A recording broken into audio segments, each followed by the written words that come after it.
Hello, everyone, and welcome to the Guy Dawson Show at the World Center of Broadcast Media, WCOBM.com. And my name is Guy Dawson. I am the managing member of Classic Communications, a full-service media and marketing company. And if you'd like to bring greater recognition to your business, your organization, or yourself personally, please get in contact with us at 702-845-6129 or visit our website, classiccommunications.net. We are coming to you live from the Gene Woods Racing Experience with go-karts and everything in fabulous Las Vegas, Nevada. And I have the co-hostess with the mostest, the queen of all media, Corinne the Turvalines, back in the studio. And you went on your first maiden voyage last week. What was that like? I did.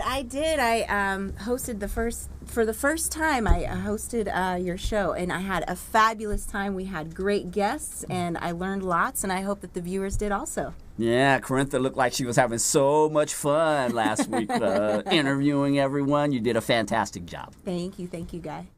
And this is our first collaborative show with Skype. First time we've ever Skyped in a guest, and who better to Skype in than my good friend and fellow entrepreneur, Sherman Ray. He is the owner of Avery's Coffee. He is also the founder of the Republican Black Caucus, and he is also the founder of the Las Vegas Black Business Directory. Yeah. Hey, well, how you doing, guy? Good to see you, brother. I didn't realize you had so many titles, Sherman, until I started rattling them off. That's the way we Jamaicans are, you know. Lots of jobs, yes. And Sherman and I have known each other for several years. He was a part of an organization called the Diversity. Yeah, Diversity Networking Group. Yeah. And this was a networking group that was really, really pumping a few years ago. He had huge groups of people. He gained a lot of notoriety, and actually there were a lot of groups that spun off of that, didn't they, Sherman? Yeah, as a matter of fact, at the same time that we started, I think Danny Vegas started his the Danny Vegas Experience probably about a month or two before we did. So it was so after that, a lot of groups started after that. So it was real fun. What got you started in networking?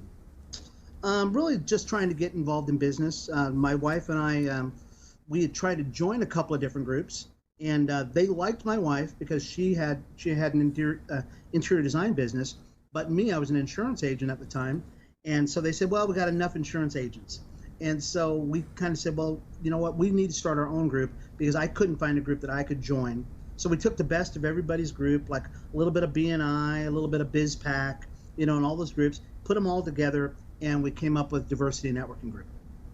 Yeah, it was interesting the way that the Diversity Networking Group just took off, and it just became something that people were talking about, and like I was saying before, it grew very quickly to where you were having huge meetings.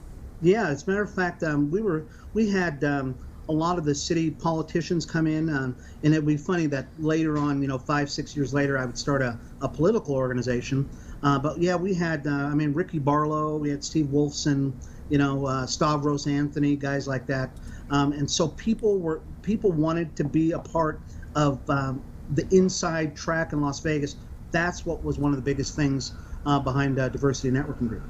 Yeah, those were very exciting times when a lot of these things launched that are everyday names, like Sherman was saying, with Danny Vegas was just getting started, and there were all these groups all of a sudden that emerged, and ultimately that wasn't your path in business. You got into coffee. I wrote an article recently, and you've got to go to Avery's Coffee Shop, Corintha. I might have to take you there one day. I want to go. Because, he knows how to roast coffee. I had no idea that was a thing, by the way. I love coffee. I drink it all the time, and I had no. Well, I just know that I get my packet of coffee. It's already ground, and I just shove it in a machine and I make it. That's not what you get when you can't say that around. A whole experience. You've got to come over. We got to help you here because we don't do any shoving, none of that. we embrace the coffee. Okay. So yeah. I was interviewing Sherman about his story, and he was talking to me about a coffee culture, and I would say that Avery's Coffee definitely represents a culture. It's a whole environment. And how'd you get into the coffee business, Sherman? That was something that started, now it's about 20 years ago. So my wife and I early on, decided that we really would love to get into coffee a lot more. We used to bring our friends over and treat them to coffee, and we'd do the little packets. Um, and but 17 years later, we said, you know what, the economy was kind of doing one of those things. Mm-hmm. We said, you know what, we still have a little bit of money left over. Let's do something that we were passionate about. That's when we started Avery's Coffee. And literally, Guy, we put together a 26-week plan. And this was during the time that we had Diversity Networking Group, and told everybody in the group, hey, guess what? We're going to do this. And we wanted everybody to go along the ride with us. And so every week we would come back and show everybody what our plan was and where we were in the plan. And so the group actually got to go through the whole business startup with us. And the funny thing about it is a lot of those people didn't believe it when we actually started the business. And we said, guys, we took you through 26 weeks with us, and we talked about it every week. But they were still, very surprised that we actually did start the business. The networking group was actually a part of our starting of Avery's Coffee. I have a question for you in regards to coffee, because there's I remember when I visited Jamaica for just a personal vacation, and there is a strong coffee culture from Jamaica, where the whole Blue Mountain coffee and all of that. Would you like to speak to that? Was that part of the inspiration? Well, I am Jamaican. Blue Mountain coffee is probably the best coffee in the world. That's what I've heard. Yeah, but the big thing about coffee here in Vegas is we don't have a coffee culture in Vegas. When we started here, there were 23 businesses that were open, and there were probably 300 coffee shops, but most of those were Starbucks. So we don't have the coffee culture they have in San Francisco or, Oregon or Seattle. And so developing the whole coffee culture has been something that's been going for 3 years. I think now we have about 30 coffee shops that have opened on our state and are continue to be open, but we got a long way to go here, and we're really excited about the top end of this, because we've got a long way to go in coffee in Las Vegas. Definitely. I have had Blue Mountain coffee. And Sherman, this business started online. It wasn't even a brick and mortar at first. It's true. Yeah, we did it for about a year. So during the time that we led up to the opening, we actually started it. We had business cards, and we're selling online. Matter of fact, we've got a company that we're helping to start now. They've already been selling online too. They called me up yesterday, picked up another 10 pounds of coffee. So that's really where you want to go. Start online and then go to the brick and mortar. Yeah, it was so interesting doing this interview with Sherman, and he was talking about how in the United States, as big as it is, coffee is really big in the United States. Yes. But Sherman, you were saying we really only scratched the surface of how successful coffee truly can be. Oh, yeah. Yeah, as a matter of fact, the liquor guys, if you go to a liquor store, and not that we all go to liquor stores, but when we do, I do. But if you do. Thank you very much for sharing that with us, Carintha. The liquor guys know something that the coffee guys don't know. And so you can go through a liquor store, and you see where liquor is now. Coffee will be that way at some point down the future. Wow. So, and that's a little inside track that if people are watching this, you're going to find out years from now, that's where coffee is going to be too. That's going to be the packaging, the different varieties are all going to be there. So we have a long way to go in coffee. There was a great point that he brought up during the interview too about you'll go to a restaurant and you have this incredible meal, and then they come with dessert, and you've got this incredible dessert, and they will have the worst coffee that you've ever had you ever had that experience, Carintha? Oh, yes. What are they thinking? I had never really thought about it before, but when I did the interview with him, it really made me think of how often you get horrible coffee along with your great meal. Yeah, it's funny because these restaurant guys, they'll, and Guy, we were talking about this, they will source the best, radish, the best tomato, and then the coffee they get is like, and I won't say the name of certain coffee manufacturers, but when the coffee comes to your table, they never give a second thought to what kind of coffee they have. They generally will find the cheapest coffee they can get, but the last thing you remember when you have a meal is the coffee. And so you'll have a great meal, great steak or whatever, and then you have this crappy cup of coffee. I mean, I can say that, right? I can say crappy, right? Oh, we're on the internet, so we know you're PG, Sherman. But you'll have this terrible cup of coffee, and then you'll leave the place. That'll be the thing that'll be in your mind. We want restaurant owners to know, maybe you ought to think about coffee. As a matter of fact, Guy, I think I've got it behind me here. I'm going to grab something. I just happen to have this with me. This is actually an insulated cup. I just happen to have this. I didn't set this up, but this is an insulated cup that could probably have coffee in it, and that's what you should have your coffee in. Something nice. And that's what we want restaurant owners to know. To think about your coffee first, just like your wine, and as opposed to it being an afterthought. Definitely. I feel like it's not really an appreciated overall experience, or that they're not counting it as that. And I find that that's interesting, the point that you were saying about that being here in the United States, because I traveled to Europe last August, and I remember when we were in Paris, in every single cafe we sat down at and had espresso, it was delicious. And you could just drink it by itself. It was that smooth. And I am not a black coffee kind of person, but I could drink their coffee because it was really good quality. Sure. Yeah, I think even baristas are treated differently in your. Usually baristas are like 40-something years old because it's just like being a doctor, and they're revered. Here in the United States, generally a pimple-faced kid, 17, 20 years old. You know what I mean? That's the way it is, and they generally don't know what the heck they're doing. We have a lot of people from other coffee shops, the corporate coffee shops, come here because they know we actually know coffee. We have a coffee roaster. We have beans. They've never even seen coffee beans before. We hope that it becomes something more important because it is the second largest traded commodity on the planet. So, we hope that that people will, embrace coffee like we do. Yeah, and the thing that's great about going to Avery's Coffee is it's just got that feel of home, like you're just hanging out in a coffee shop. And again, we were talking when I was writing this article for the Las Vegas Informer, and he was saying that when the country was being established, the coffee shops were the center of the community. So a lot of people would go there, they'd meet, they'd talk about intellectual things, politics, and I could really relate to what he was saying because it's true. People love to sit down, have a good cup of coffee, enjoy one another, and I think it's great that you're establishing that type of a business here in Vegas. Well, thank you. As a matter of fact, let me dovetail on what you just said.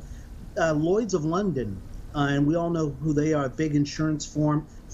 They were actually established in a coffee shop. Stuff like that, you can't make this stuff up. A lot of your great artists, musicians, discovered in coffee shops because that's the meeting place where everybody went to. So we hope that will come back because we've become very, very commercialized. And really a lot of these shops are get you in, get as much, as much sugar in that thing as you can and get you out the door as quickly as you can. And as a businessman, you want to have, high volume, but you want to have quality too. And so we're into quality, and we hope that's conveyed in our atmosphere. Yeah. By the way, Sherman Ray and Avery's Coffee is the only African-American roaster in the state of Nevada, or did you say there was one other person? No, we're the only one. Yeah, we're the only coffee roaster, the black-owned, we call it black-owned, coffee roaster in the state. And there's only a couple of us who actually even own coffee shops. So I think there's 3 or 4 of us who own coffee shops. But we're the only roaster. So being a roaster, Corintha, really takes it to the next level because that's where it all starts. He actually roasts the coffee. That is so impressive to me, and it really speaks to the amount of detail and effort you put into providing a total coffee experience. Yeah, and really that's why we wanted to become a roaster, because it's pretty easy to open a shop. I shouldn't say it's easy, but it's relatively easy to open a coffee shop. But to go to the next level and try to become an expert in it is something that people appreciate. I remember the first day we had somebody who came in the door and they asked us, well, how many grams of coffee are in there, and what temperature is it at? And coffee culture people know that answer. They know the answer to that. And if you don't take the time to study on this stuff, you're just not going to know. People will walk in and out of your door, and they will generally walk out of your door because they know that you just don't really care about what you're doing. We try to do as best we can. And we've talked about a few different topics over the course of this interview so far, so you know that Sherman is a Renaissance man. What? He is, because he's involved in politics. Oh, he's yes. involved in entrepreneurship. Yes. He's involved in networking, and he recently formed the Black Republican Caucus. It's the first time that we've ever had a Black Republican Caucus in the state of Nevada. Wow. What inspired you to start that, Sherman? You know what? I was on the Ben Carson team when he was running in the primaries, and just it was a small part. But I was a precinct captain when they were doing the finals for the primary, and all these people, and I had the camera, I had the sign, and it was saying, "Hey, Ben Carson," and all these people were lined up. I mean, thousands of people were lined up, and they all said the same thing. And they said Ben Carson is probably the best guy, but Donald Trump is the one who's going to win. And I had one of those revelations, and we all have those revelations from time to time. And I really felt like Ben Carson was not there to win as the president. He was there to inspire the next group of Black voters to get involved in the process. And I kept saying that to people. I was going, guys, even though Ben Carson probably will not win, we are going to see more Blacks in the political sphere.